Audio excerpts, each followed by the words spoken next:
Hello dears, നമ്മൾ ഇന്നിവിടെ discuss ചെയ്യാൻ പോകുന്നത് ഓണം എക്സാമിന് വരാൻ ചാൻസ് ഉള്ള ക്വസ്റ്റ്യൻസ് ആണ്. അപ്പോൾ ഇന്ന് ഞാൻ ഇവിടെ എടുത്തിരിക്കുന്ന ചാപ്റ്റർ ആസിഡ്സ് ആൻഡ് ബേസസ്, അതായത് ബേസിക് സയൻസിലെ സെക്കൻഡ് ചാപ്റ്റർ ആയിട്ടുള്ള ആസിഡ്സ് ആൻഡ് ബേസസ് ആണ് ഇന്നിവിടെ എടുത്തിരിക്കുന്നത്. ഓക്കെ, അപ്പോൾ കഴിഞ്ഞ വർഷങ്ങളിലൊക്കെ ഈ ഒരു ചാപ്റ്ററിൽ നിന്ന് വന്ന ചോദ്യങ്ങളാണ് ഡിസ്കസ് ചെയ്യുന്നത്. നമുക്കറിയാം ഈ വർഷം മുതൽ എന്താണ് പുതിയ ചാപ്റ്ററൊക്കെയാണ്, എങ്കിലും വരാൻ ചാൻസ് ഉള്ള ക്വസ്റ്റ്യൻസ് ആണ് ഇന്ന് നമ്മൾ ഡിസ്കസ് ചെയ്യുന്നത്.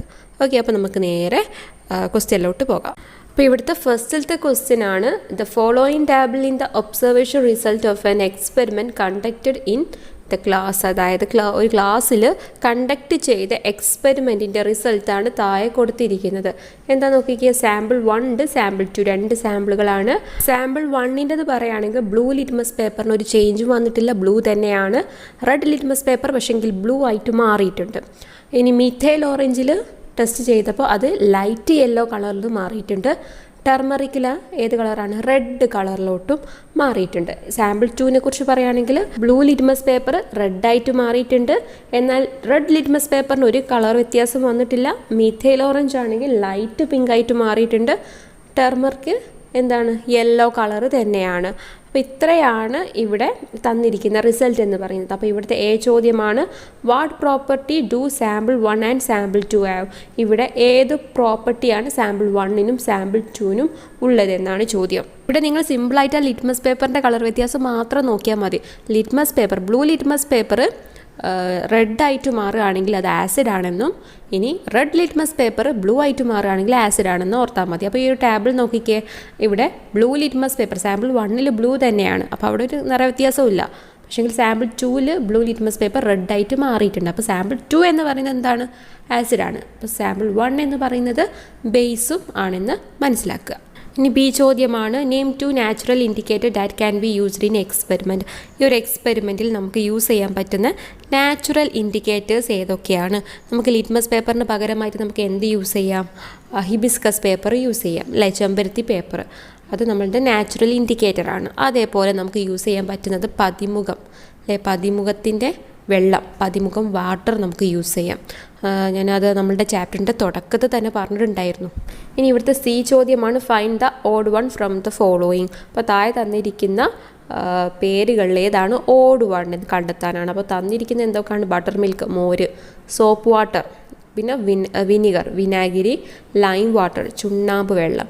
അപ്പോൾ ഇവിടെ ശരിക്കും ഈ ഒരു ചോദ്യത്തിൽ ചെറിയൊരു മിസ്റ്റേക്ക് ഉണ്ട്. ഇവിടെ 2 ആസിഡുകളുണ്ട്, 2 ആൽക്കലി ഉണ്ട്. അപ്പോൾ ഇവിടുന്ന് നമുക്ക് ഓഡ് വൺ തിരഞ്ഞെടുക്കാൻ സാധ്യമല്ല, കാരണം ബട്ടർ മിൽക്കിലും വിനിഗറിലും ആസിഡ് അടങ്ങിയിട്ടുണ്ട്.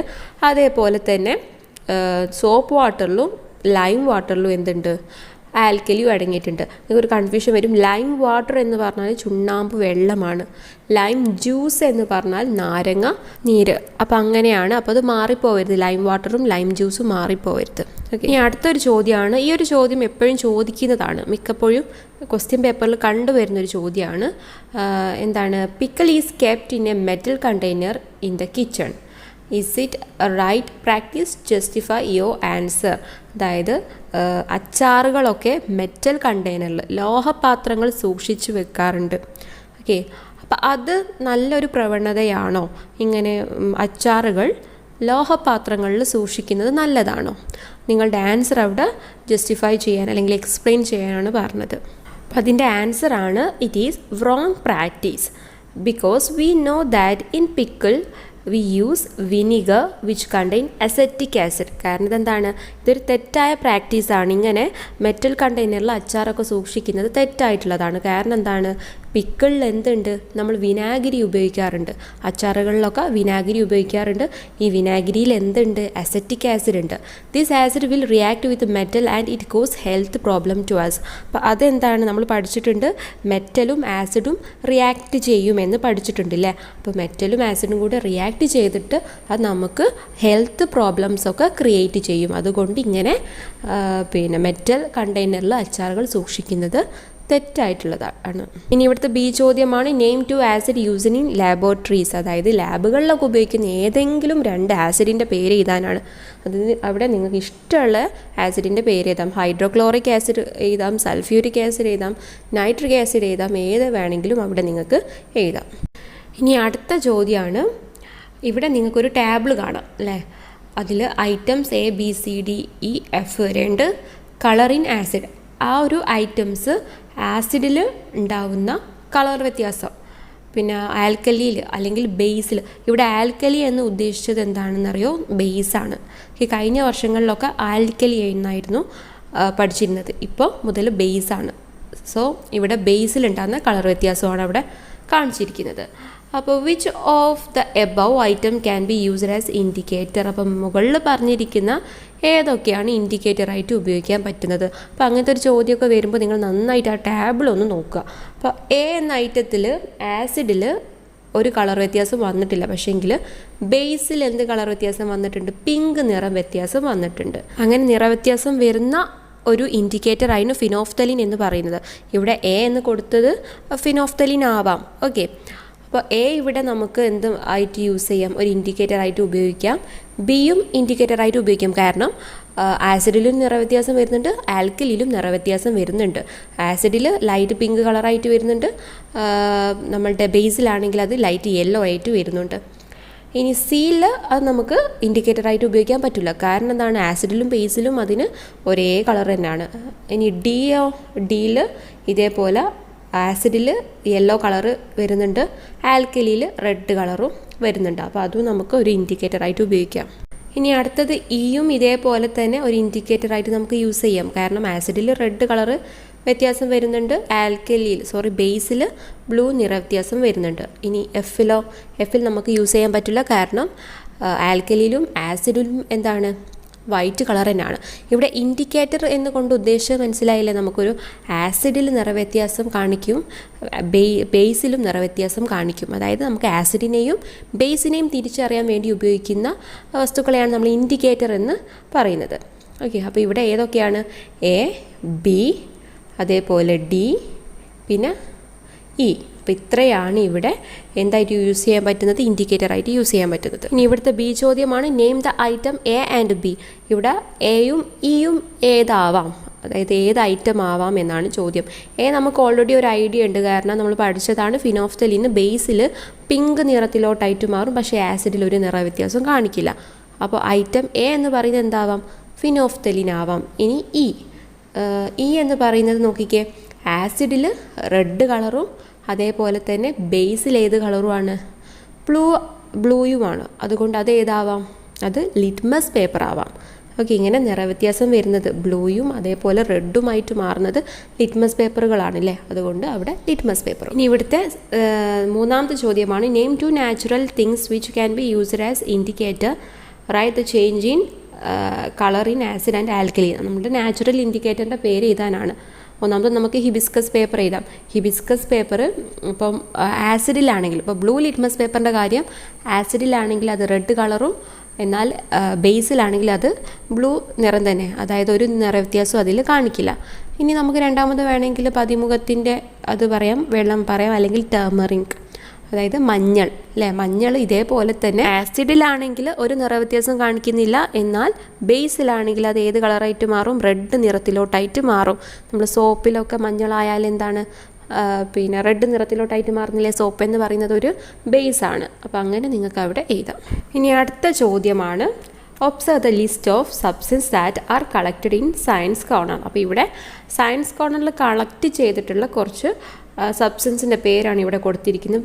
വിനാഗിരി ഉണ്ട്, സോഡിയം ക്ലോറൈഡ് ഉണ്ട്, ഹൈഡ്രോക്ലോറിക് ആസിഡ് ഉണ്ട്, സോഡിയം ഹൈഡ്രോക്സൈഡ് ഉണ്ട്, കാൽസ്യം ഹൈഡ്രോക്സൈഡ് ഉണ്ട്.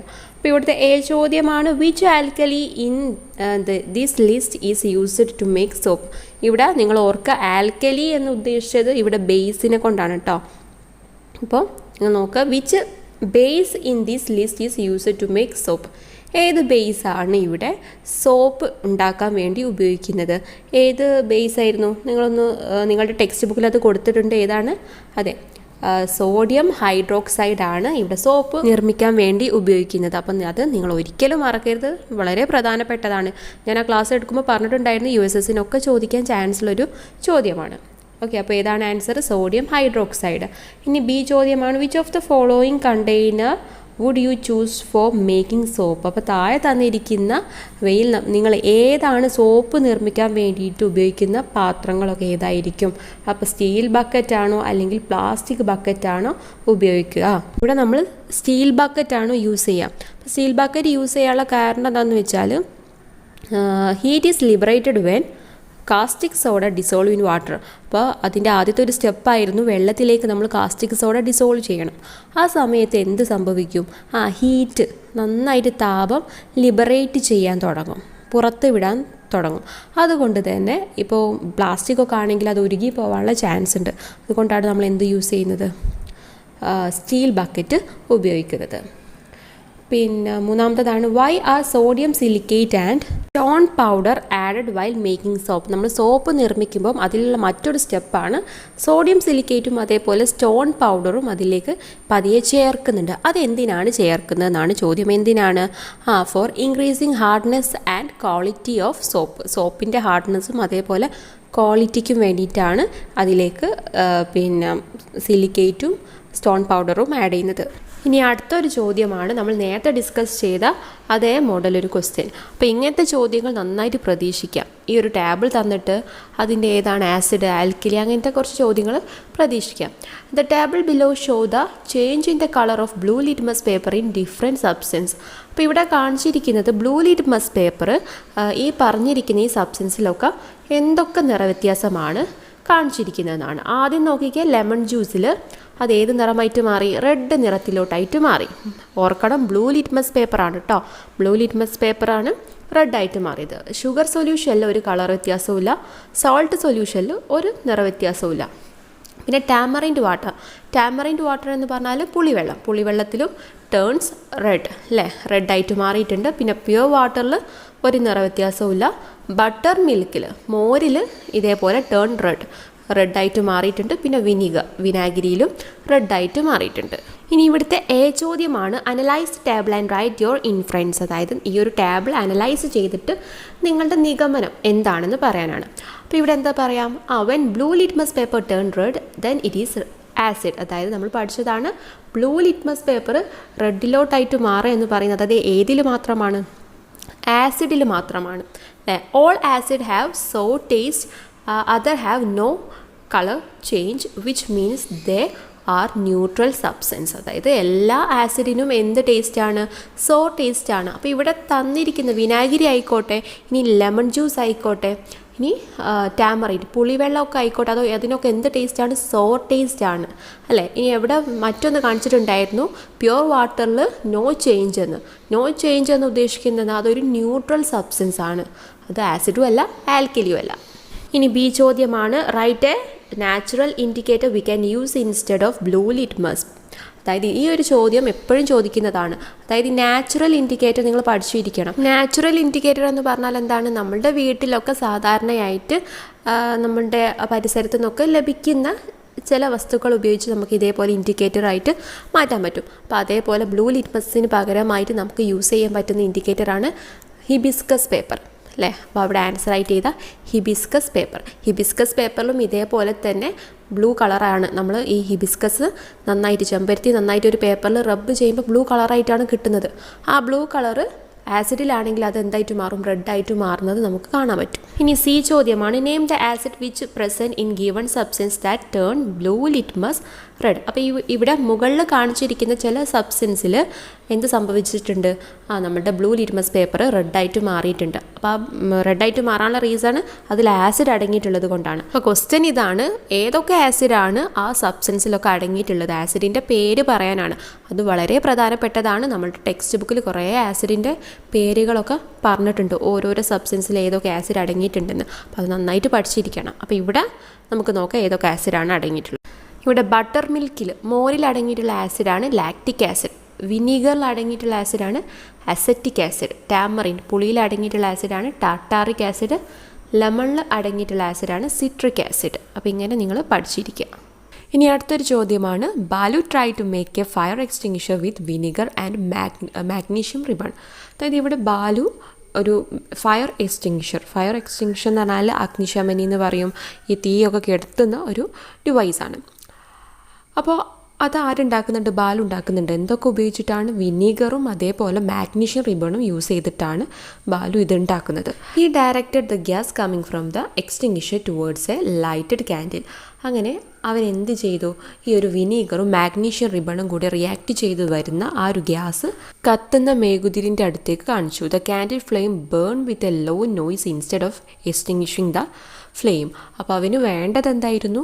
കെടുത്തുന്ന, അതായത് തീ കെടുത്തുന്ന ഒരു ഡിവൈസാണ് അവന് വേണ്ടത്. പക്ഷേങ്കിൽ അവന് ഈ ഒരു മെഴുകുതിരിൻ്റെ അടുത്തേക്ക് കാണിച്ചപ്പം, കത്തുന്ന മെഴുകുതിരിൻ്റെ അടുത്തേക്ക് കാണിച്ചപ്പം അതൊന്നും കൂടെ ആളി കത്താനാണ് തുടങ്ങിയത്. ഒരു ചെറിയൊരു സൗണ്ടോട് കൂടി ഒന്നും കൂടെ നന്നായിട്ട് കത്താനാണ് തുടങ്ങിയത്. അപ്പോൾ ഇവിടെ ബാലുവിന് വേണ്ടത് തീ കെടുത്തുന്നതായിരുന്നു. പക്ഷേങ്കിൽ ഈ ഒരു എക്സ്പെരിമെൻറ്റ് വഴി അവന് കിട്ടിയത് ഒന്നും കൂടെ നന്നായിട്ട് കത്തുന്ന, ചെറിയ സൗണ്ടോടുകൂടി തീ ഒന്നും കൂടി നന്നായിട്ട് കത്തുന്നൊരു വാതകമാണ് അവന് കിട്ടിയത്. അപ്പോൾ ഇവിടെ നിങ്ങൾക്ക് ഈ ഫയർ എക്സ്റ്റിങ്വിഷനെ കുറിച്ച് നിങ്ങളുടെ ചാപ്റ്ററിൽ പഠിക്കാനൊന്നുമില്ല. അത് ജസ്റ്റ് നിങ്ങളൊന്ന് മനസ്സിലാക്കി വെക്കുക. ബാക്കി ഭാഗം, അതായത് വിനീഗറും മാഗ്നീഷ്യം റിബണും കൂടി റിയാക്ട് ചെയ്തിട്ട് ഫോം ചെയ്യുന്ന ഗ്യാസ് ഏതാണെന്നൊക്കെ നിങ്ങൾക്ക് പഠിക്കാനുണ്ട്. അതെന്തായാലും ചോദിക്കും. അപ്പോൾ ഇവിടുത്തെ ചോദ്യമാണ് name the gas formed here. അപ്പോൾ ഇവിടെ ഉണ്ടായ ആ ഒരു ഗ്യാസ് ഏതാണ്? അതായത് തീ നന്നായിട്ട് കത്തിക്കുന്ന, ഒരു ചെറിയൊരു സൗണ്ടോടുകൂടി തീ നന്നായിട്ട് കത്തുന്ന വാതകം ഏതായിരുന്നു? അതെ, ഹൈഡ്രജൻ ഗ്യാസാണ്. ഇനി ബി ചോദ്യമാണ് write any two feature of this gas. രണ്ട് പ്രത്യേകത, ഈ ഒരു ഗ്യാസിൻ്റെ 2 പ്രത്യേകത എഴുതാനാണ് പറഞ്ഞത്. അപ്പോൾ അതിൻ്റെ ആൻസറാണ് താഴെ കൊടുത്തത്. When metal react with acid there form hydrogen gas. അതായത് മെറ്റൽ ആസിഡുമായിട്ട് റിയാക്ട് ചെയ്യുമ്പം, ഇവിടെ മാഗ്നീഷ്യം റിബൺ എന്ന് പറയുന്നത് ഒരു മെറ്റലാണ്. മാഗ്നീഷ്യം, സിങ്ക്, ഇതൊക്കെ എന്താണ്? മെറ്റലാണ്. ആ മെറ്റൽ ഏതെങ്കിലും ഒരു ആസിഡുമായിട്ട് റിയാക്ട് ചെയ്യുമ്പോൾ, ഇവിടെ വിനെഗർ എന്ന് പറയുന്നത് അവിടെ അസറ്റിക് ആസിഡ് അടങ്ങിയിട്ടുണ്ട് അല്ലേ. അപ്പോൾ ആ ഒരു ആസിഡുമായിട്ട് റിയാക്ട് ചെയ്യുമ്പം അവിടെ ഫോം ചെയ്യുന്ന ഗ്യാസ് ഹൈഡ്രജൻ ഗ്യാസാണ്. ഹൈഡ്രജൻ ഈസ് എ ഇൻഫ്ലേമബിൾ, അതായത് കത്തുന്ന വാതകമാണ് ഹൈഡ്രജൻ എന്ന് പറയുന്നത്. Burn with a low noise with lighted, അതായത് ചെറിയൊരു തീയോടുകൂടി നന്നായിട്ട് കത്തുന്ന ഒരു വാതകമാണ് ഹൈഡ്രജൻ ഗ്യാസ്. അപ്പോൾ ഇത്രയൊന്നും അറിഞ്ഞിരിക്കുക. ഇവിടെ സി ചോദ്യം നിങ്ങൾക്കില്ല. പിന്നെ ഇവിടെ നിങ്ങൾ ഒരു കാര്യം പ്രത്യേകമായിട്ട് ഓർത്തു വെക്കുക. തീ കത്തുന്ന വാതകം എന്ന് പറയുന്നത് ഹൈഡ്രജൻ ഗ്യാസ് ആണ്. എന്നാൽ തീ കെടുത്തുന്ന വാതകം എന്ന് പറയുന്നത് ഏതാണ്? കാർബൺ ഡൈ ഓക്സൈഡാണ്. നിങ്ങൾ ഈ ബിൽഡിങ്ങിലൊക്കെ കാണലില്ലേ, ഒരു ചെറിയൊരു ചുവന്ന സാധനം, എല്ലാ ബിൽഡിങ്ങിലും ഉണ്ടാകും ഒരു ചുവന്ന സാധനം. തീയൊക്കെ കത്തുകയാണെങ്കിൽ അത് കൊണ്ടുപോയി ഇങ്ങനെ സ്പ്രേ ചെയ്യാണ് ചെയ്യുക. അപ്പോൾ അതെന്താണ്? അത് തീ കെടുത്തുന്ന വാതകമാണ്. അതിൻ്റെ ഉള്ളിൽ എന്താണുള്ളത്? കാർബൺ ഡൈ ഓക്സൈഡാണ് ഉള്ളതെന്ന് ഓർത്ത് വെക്കുക. ഇനി അടുത്ത ക്വസ്റ്റ്യൻ നോക്കിക്കേ. നമ്മൾ നേരത്തെ കണ്ട അതേ ഒരു മോഡൽ ക്വസ്റ്റ്യൻ തന്നെയാണ്. The observation result of N experiment is given below. Identify the gases formed. താഴെ തന്നിരിക്കുന്നത് ഒരു ആസിഡും അതേപോലെ ഒരു സബ്സ്റ്റൻസും റിയാക്ട് ചെയ്തിട്ട് അവിടെ ഫോം ചെയ്യുന്ന ഗ്യാസ് ഏതാണെന്നാണ് ചോദ്യം. രണ്ടാമത്തെ നിങ്ങൾക്കില്ല. ഓക്കെ, ആദ്യത്തേത് മാത്രം നോക്കിയാൽ മതി. വിനീഗറും അതേപോലെ തന്നെ സബ്സ്റ്റൻസ് ഇവിടെ സിങ്ക് പീസാണ്. ആ രണ്ടും കൂടി റിയാക്ട് ചെയ്തിട്ട് അവിടെ ഉണ്ടാകുന്ന ഗ്യാസ് ഏതായിരിക്കും? നമുക്കറിയാം വിനീഗർ എന്ന് പറയുന്നത് ഒരു ആസിഡാണ്, പിന്നെ സിങ്ക് എന്ന് പറയുന്നത് ഒരു മെറ്റലാണ്. അപ്പോൾ മെറ്റലും ഇതേപോലെ ആസിഡും കൂടെ റിയാക്ട് ചെയ്തിട്ട് അവിടെ ഫോം ചെയ്യുന്ന ഗ്യാസ് ഏതായിരുന്നു? ഹൈഡ്രജൻ ഗ്യാസാണ്. അപ്പോൾ അവിടെ ഗ്യാസിൻ്റെ അവിടെ ആ കുളത്തിൽ ചെയ്ത ഹൈഡ്രജൻ ഗ്യാസ്. ഇനി ബി ചോദ്യമാണ് write the method to identify the gases produced in this chemical reaction. ഈ ഒരു കെമിക്കൽ റിയാക്ഷനിൽ ഏത് ഗ്യാസാണ് ഫോം ചെയ്തതെന്ന് മനസ്സിലാക്കാൻ നമ്മൾ യൂസ് ചെയ്യുന്ന മെത്തേഡ് ഏതാണെന്നാണ് ചോദ്യം. അപ്പോൾ ഇതിൻ്റെ ആൻസർ ഇവിടെ നോക്കിക്കേ. നമ്മൾ തൊട്ട് മുമ്പ് ഡിസ്കസ് ചെയ്തിട്ടുള്ള ആ ഒരു ബാലുവിൻ്റെ എക്സ്പെരിമെൻറ്റിൻ്റെ അതേ മെത്തേഡ് തന്നെയാണ് ഇവിടെ നമുക്ക് എഴുതാനുള്ളത്. ആൻസറായിട്ട് നോക്കിക്കേ. The gas formed by reaction with vinegar and zinc bring near to the burning candle. അപ്പോൾ ഇവിടെ നമ്മൾ എടുത്ത വിനീഗറും അതേപോലെ സിങ്കും അത് രണ്ടും കൂടെ റിയാക്ട് ചെയ്തിട്ട് അവിടെ ഒരു ഗ്യാസ് ഫോം ചെയ്യും അല്ലേ. അതെന്ത് ചെയ്യണം? ആ ഗ്യാസ് നമ്മൾ നല്ല കത്തുന്ന ഒരു മെഴുകുതിരിൻ്റെ അടുത്തേക്ക് കൊണ്ടുവരിക. If candle burn with pop sound then it is hydrogen gas. അപ്പോൾ എന്താണ്? നല്ലൊരു സൗണ്ടോട് കൂടി, ഒരു പോപ്പ് എന്ന സൗണ്ടോട് കൂടി അല്ലെങ്കിൽ ചെറിയൊരു നോയ്സോട് കൂടി ആ ഒരു ക്യാൻഡിൽ നന്നായിട്ട് കത്തുകയാണെങ്കിൽ നമുക്ക് പറയുന്നത് അത് ഹൈഡ്രജൻ ഗ്യാസ് ആണെന്ന്. അപ്പോൾ ഇങ്ങനെയാണ് ഈ ഒരു മെത്തേഡ്. നിങ്ങൾക്ക് അറിയുന്ന രീതിയിൽ ജസ്റ്റ് ഒന്ന് എഴുതി വെച്ചാലും മാർക്ക് കിട്ടും. ഇതൊക്കെ വളരെ പ്രധാനപ്പെട്ട ക്വസ്റ്റ്യൻ ആണ്. ഇങ്ങനത്തെ ചോദ്യങ്ങൾ നിങ്ങൾക്ക് എക്സാമിന് പ്രതീക്ഷിക്കാം. ഓക്കെ, ഇനി അടുത്ത ചോദ്യം നോക്കാം. അപ്പോൾ ഇവിടുത്തെ ചോദ്യമാണ് following are the finding of some experiment with acid. അപ്പോൾ ആസിഡുമായിട്ട് നമുക്ക് കിട്ടിയ കുറച്ച് എക്സ്പെരിമെൻറ്റിൻ്റെ ഫൈൻഡിങ്സ് ആണ് താഴെ കൊടുത്തിരിക്കുന്ന ഒരു 4 പോയിൻ്റ് എന്ന് പറയുന്നത്. ഒന്നാമത്തതാണ് a piece of paper rubbed with hibiscus changes colour when dipped in lemon juice. അതായത് ഹിബിസ്കസ് പേപ്പർ ലെമൺ ജ്യൂസിൽ നാരങ്ങ നീരിൽ മുക്കിയപ്പോൾ അതിന് നിറവ്യത്യാസം വന്നു. ഇനി രണ്ടാമത്തെ പോയിൻ്റാണ് buttermilk, vinegar, lemon juice and tamarind have a common taste. അതായത് മോര്, അതേപോലെ വിനാഗിരി, നീര്, പിന്നെ പുളി, ഇതിനൊക്കെ ഒരു കോമൺ ആയിട്ടുള്ളൊരു ടേസ്റ്റ് ഉണ്ട്. പിന്നെ bubbles form when zinc is added to vinegar. സിങ്കും വിനിഗറും കൂടെ റിയാക്ട് ചെയ്യുമ്പോൾ അതിൽ ചെറിയൊരു ബബിൾസ് ഫോം ചെയ്യുന്നുണ്ട്.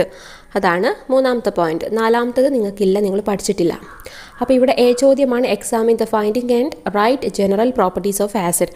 ആസിഡിൻ്റെ ജനറൽ പ്രോപ്പർട്ടീസ് എഴുതാനാണ് പറഞ്ഞത്. അപ്പോൾ നമുക്കിവിടെ പറയാം. അപ്പോൾ ഇവിടെ 3 പോയിന്റ് മാത്രം നിങ്ങൾ അറിഞ്ഞിരുന്നാൽ മതി. നാലാമത്തെ നിങ്ങൾക്ക് ഈ ഒരു ടെക്സ്റ്റ് ബുക്കിൽ പഠിക്കാനില്ല. ഒന്നാമത്തതാണ് in acid blue hibiscus paper changes to red. അതായത് ആസിഡിൽ നീല ഹിബിസ്കസ് പേപ്പർ എന്തായിട്ട് മാറും? ചുവന്ന നിറത്തിലോട്ടായിട്ട് മാറും. രണ്ടാമത്തത് all acid are sour in taste. അപ്പോൾ നമ്മൾ രണ്ടാമത്തെ പോയിന്റ് പറഞ്ഞിട്ടുണ്ടായിരുന്നു, പുളി, വിനാഗിരി, നാരങ്ങ നീര്, ഇതിനൊക്കെ ഒരു കോമൺ ടേസ്റ്റ് ആണെന്ന്. എന്ത് ടേസ്റ്റാണ്? സോർ ടേസ്റ്റ് ആണല്ലേ, പുളി രുചിയാണ്. All acid are sour in taste. ഇനി മൂന്നാമത്തെ പോയിൻ്റാണ് acid react with metal and form hydrogen gas. അതായത് ആസിഡും അതേപോലെ ഒരു മെറ്റലും കൂടി റിയാക്ട് ചെയ്തിട്ട് അവിടെ ഹൈഡ്രജൻ ഗ്യാസ് ഫോം ചെയ്യും. ഇനി ഇവിടുത്തെ ബി ചോദ്യം നോക്കിക്കേ. Glass containers are suitable for storing pickles. What may be the reason? അതായത് ഗ്ലാസ് കണ്ടെയ്നർ, ഗ്ലാസ് പാത്രങ്ങളാണ് പൊതുവേ ഈ അച്ചാറുകളൊക്കെ സ്റ്റോർ ചെയ്യാൻ നല്ലത്. മെറ്റൽ കണ്ടെയ്നറെക്കാട്ടിയും ലോഹപാത്രങ്ങളെക്കാട്ടിയും ഗ്ലാസ് കണ്ടെയ്നേഴ്സാണ് നല്ലത്. അതിൻ്റെ റീസൺ എന്താണെന്നാണ് ചോദ്യം. അപ്പോൾ ഇത് നമ്മൾ കുറച്ച് മുമ്പേ രണ്ടാമത്തെ ചോദ്യത്തിനാണ് തോന്നുന്നു അതിൻ്റെ ഉത്തരം നമ്മൾ അവിടെ കൊടുത്തിട്ടുണ്ട്. കാരണം എന്താണ്, ഈ മെറ്റൽ കണ്ടെയ്നറൊക്കെ ആകുമ്പോൾ മെറ്റലും അതേപോലെ ഈ പിക്കിളിലുള്ള അച്ചാറിലുള്ള വിനീഗർ വിനീഗറിൽ ഏത് ആസിഡാണ്? അസറ്റിക് ആസിഡ് അടങ്ങിയിട്ടുണ്ട്. അപ്പം അത് രണ്ടും കൂടെ ഏതെങ്കിലും ഒരു മെറ്റലും അതേപോലെ ആസിഡും കൂടി റിയാക്ട് ചെയ്യും അല്ലേ. അത് നമുക്ക് ഹെൽത്ത് ഇഷ്യൂസൊക്കെ ക്രിയേറ്റ് ചെയ്യുന്നുണ്ടെന്ന് നമ്മൾ ഓൾറെഡി എഴുതിയതാണ്. അതേ ആൻസറാണ് ഇവിടെ എഴുതിയാൽ മതി. ഇനി മൂന്നാമത്തെ ക്വസ്റ്റ്യൻ എന്ന് പറയുന്നത് ഈ ഒരു ടേബിൾ കംപ്ലീറ്റ് ചെയ്യാനാണ്. ഇവിടെ കുറച്ച് ഫുഡ് ഐറ്റം കൊടുത്തിട്ടുണ്ട്, അതേപോലെ അതിലടങ്ങിയിട്ടുള്ള ആസിഡ് ഏതാണ് എന്ന് കണ്ടെത്താനാണ്. ആദ്യം മാലിക് ആസിഡ് കൊടുത്തിട്ടുണ്ട്. മാലിക് ആസിഡ് ഏത് ഫുഡ് ഐറ്റത്തിലാണുള്ളത്? ആപ്പിളിലാണുള്ളത്. ഇനി രണ്ടാമത്തത് ടാമറിൻഡ്, പുളിയിൽ ഏത് ആസിഡാണ് അടങ്ങിയിട്ടുള്ളത്? ടാർട്ടാറിക് ആസിഡാണ്. അടുത്ത സിട്രിക് ആസിഡ്. സിട്രിക് ആസിഡ് ഏത് ഫുഡ് ഐറ്റത്തിലാണുള്ളത്? ലെമണിലാണ്. ഇനി ലാസ്റ്റ് വൺ ബട്ടർ മിൽക്ക്, മോരിൽ ഏത് ആസിഡാണ് അടങ്ങിയിട്ടുള്ളത്? ലാക്റ്റിക് ആസിഡാണ് അടങ്ങിയിട്ടുള്ളത്. അപ്പോൾ നിങ്ങളുടെ ടെക്സ്റ്റ് ബുക്കിൽ ഇങ്ങനെ ഒരു ടേബിൾ ഉണ്ട്, ഫുഡ് ഐറ്റവും അതേപോലെ അതിൽ അടങ്ങിയിട്ടുള്ള ആസിഡും. അത് നന്നായിട്ട് പഠിച്ചിരിക്കണം, അതിൽ നിന്നൊരു ചോദ്യം ഉറപ്പാണ്. ഓക്കെ, അപ്പോൾ ഇത്രയേ ഉള്ളൂ. അപ്പോൾ എല്ലാവർക്കും ഈ ഒരു ക്ലാസ് മനസ്സിലായെന്ന് കരുതുന്നു. നമ്മൾ ഇന്ന് ഡിസ്കസ് ചെയ്തത് ആസിഡ് ആൻഡ് ബേസസ് എന്നുള്ള ആ ഒരു ചാപ്റ്ററിൽ നിന്ന് വരുന്ന മിക്ക ക്വസ്റ്റ്യൻസും നമ്മൾ ഡിസ്കസ് ചെയ്തിട്ടുണ്ട്. അപ്പോൾ എല്ലാവരും നന്നായിട്ട് പഠിക്കാൻ നോക്കുക. പിന്നെ എക്സാമിന് എല്ലാവർക്കും ഓൾ ദി ബെസ്റ്റ്. പിന്നെ എൻ്റെ ചാനൽ ആദ്യമായിട്ടാണ് കാണുന്നതെങ്കിൽ ലൈക്ക് ചെയ്യണം, ഷെയർ ചെയ്യണം, അതേപോലെ തന്നെ സബ്സ്ക്രൈബും ചെയ്യുക. ഇനി നിങ്ങൾക്ക് ഏത് ചാപ്റ്ററിൻ്റെ ക്വസ്റ്റ്യൻസ് ആണ് വേണ്ടതെന്ന് നിങ്ങൾ കമൻറ്റ് ചെയ്യുക.